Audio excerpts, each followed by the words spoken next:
اللہ کے محبوب علیہ الصلوۃ والسلام نے ایک بڑی خوبصورت بات ارشاد فرمائی، ذرا سنیے اور اس کا لطف لیجئے، اور حضور کے دیے گئے اس وعدے پہ دل کے قرار کا سامان کیجئے۔ اللہ کے محبوب علیہ السلام نے ارشاد فرمایا کہ من یکفل لی اللہ یسأل الناس شیئا، جو شخص مجھے اس بات کی ضمانت دے کہ وہ اللہ کے علاوہ کبھی بھی کسی سے کوئی سوال نہیں کرے گا، جب بھی کوئی مشکل ہوئی، جب بھی تکلیف ہوئی تو وہ سوال مالک کی دہلیز پہ کرے گا، وہ مصلی بچھائے گا اور رب سے کہے گا میرا مسئلہ یہ ہے۔ جو شخص مجھے یہ ضمانت دے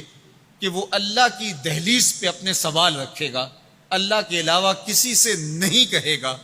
اللہ کے محبوب فرماتے ہیں اتکفل لہ بالجنہ، میں اس کو جنت کی ضمانت دیتا ہوں۔ اور یہ روایت حضرت ثوبان رضی اللہ تعالی عنہ سے مروی ہے۔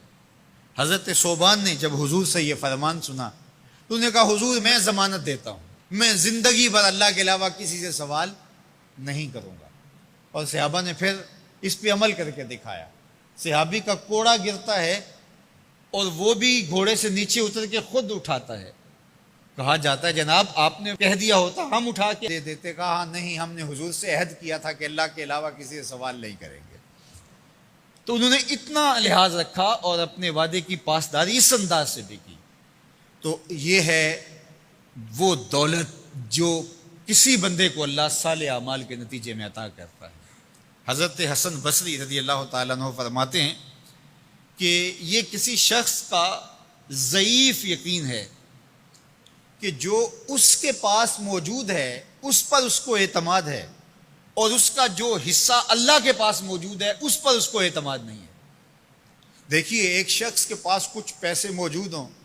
اس کی جیب میں ہے، اس کے لاکر میں ہے، گھر میں ہے، اور ایک وہ اس کا مال ہے جو بینک میں پڑا ہوا ہے، تو جس طرح وہ اپنے ہاتھ میں موجود پیسوں پر مطمئن ہوتا ہے، بینک میں پڑے ہوئے پیسوں پر بھی ایسے ہی مطمئن ہوتا ہے، کہتا ہے وہ بھی میرے ہی ہیں۔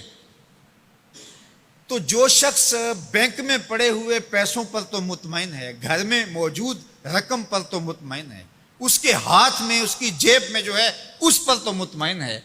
اور اس کی قسمت کا جو ابھی اللہ کے پاس ہے اس نے ابھی اس کو دیا نہیں، اس پہ مطمئن نہیں ہے، تو حضرت حسن بصری فرماتے ہیں اس سے بڑھ کر ذوف یقین اور کیا ہوگا کہ جو اس کے پاس ہے، جس کو چرایا جا سکتا ہے، جس کو چور کھینچ سکتا ہے، جو گر سکتا ہے، جو چھینا جا سکتا ہے، اس پہ تو یقین کر رہا ہے کہ یہ میرا ہے، اور جو اس کا حصہ اللہ کے ہاں ہے اس پہ یقین نہیں کر رہا۔ تو کہا کہ اس سے بڑھ کر پھر اور ذوف کیا ہو سکتا ہے۔ اس لیے اپنی زندگی میں قناعت کا نور رکھنے والے ہی مطمئن زندگی گزارتے ہیں۔ ابن جوزی نے کہا تھا کہ جس شخص کی زندگی میں قناعت آ گئی اس کی زندگی مطمئن ہو گئی، اور جس شخص کی زندگی میں طمع آ گیا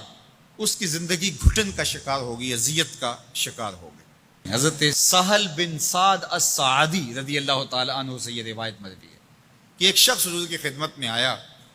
اور اس نے حضور سے ایک عجیب سوال کیا۔ اس نے کہا حضور مجھے کوئی ایسا عمل ارشاد فرما دیجئے کہ اگر میں وہ کروں تو مجھ سے اللہ بھی پیار کرے اور اللہ کی مخلوق بھی مجھ سے پیار کرے۔ ایک عمل ایسا بتا دیجئے اگر میں وہ عمل بجا لاؤں تو اللہ مجھ سے پیار کرے اور اس کی مخلوق بھی مجھ سے پیار کرے۔ اللہ کے محبوب نے اس کو جو جواب دیا اس کا مفہوم سن لیجئے۔ آقا کریم نے فرمایا جو دنیا میں موجود ہے، میسر ہے، اس سے بے رغبت ہو جا، تیری ضرورتیں تو پوری ہوں گی، اس میں تو کوئی شک نہیں، لیکن تیری رغبت ادھر نہ رہے، زہد فی الدنیا اختیار کر لے، تو تجھ سے اللہ پیار کرے گا کہ یہ بندہ دنیا میں رہ کے بھی دنیا کا نہیں میرا ہے، اور جو لوگوں کے پاس ہے ان سے بے نیاز ہو جا تو لوگ تجھ سے پیار کریں گے، اور اگر تو لوگوں کی جیبوں پہ نظر رکھے گا اور لوگوں کی دولت میں، ان کے مال میں تجھے رغبت ہوگی تو فرمایا کہ پھر لوگ تجھ